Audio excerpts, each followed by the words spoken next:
13th marathon is in the books. Welcome back. You were probably a little bit confused when you saw this beautiful landscape that's now behind me. The only reason you're seeing that is because I am on the way back.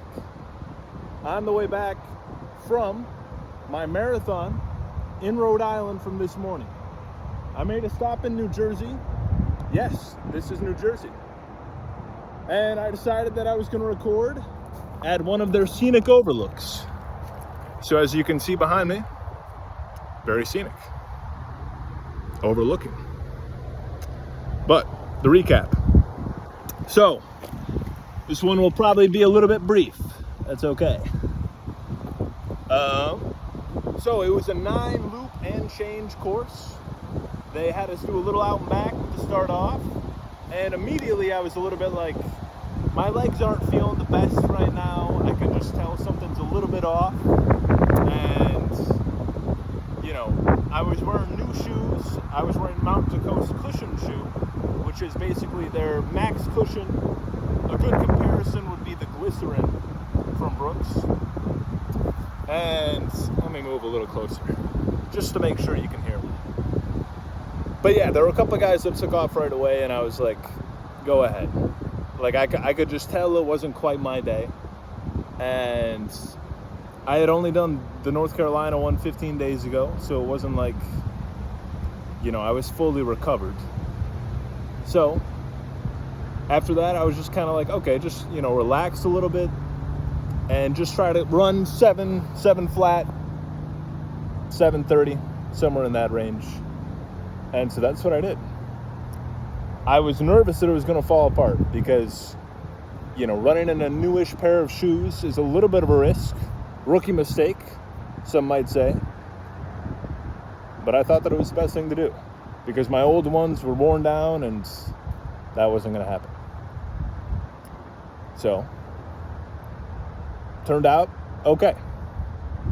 After, you know, the first, I would say, I said on my Strava, loops 4 to 9, all felt about the same.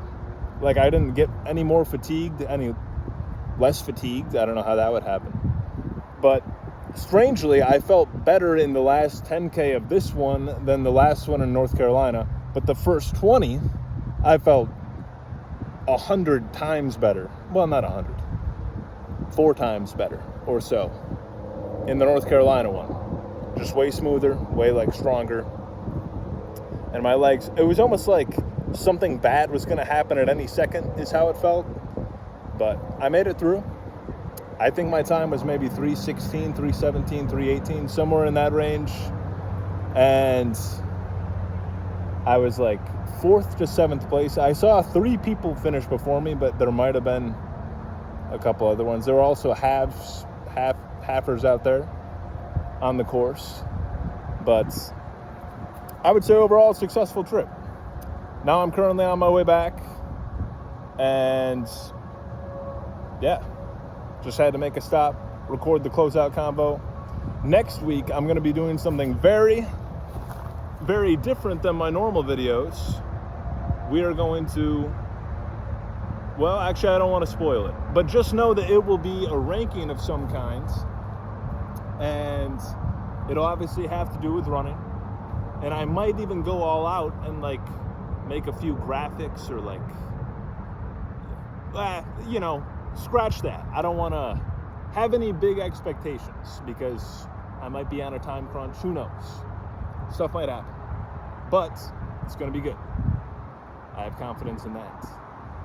So yeah, next week might be a little tough because it'll be a recovery week and might be a little tough to get through. But I'll find a way, as usual. And yeah, close out convo next week.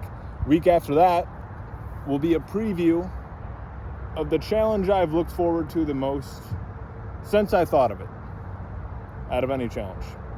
June challenge, 2 weeks from today, will be announced. And it'll be a good one. Very good one. So yeah, I think that's about it that I have to cover. But have a good rest of your day. Hopefully I have a good rest of my drive back home and then finishing tomorrow. So I'll see you when I see you.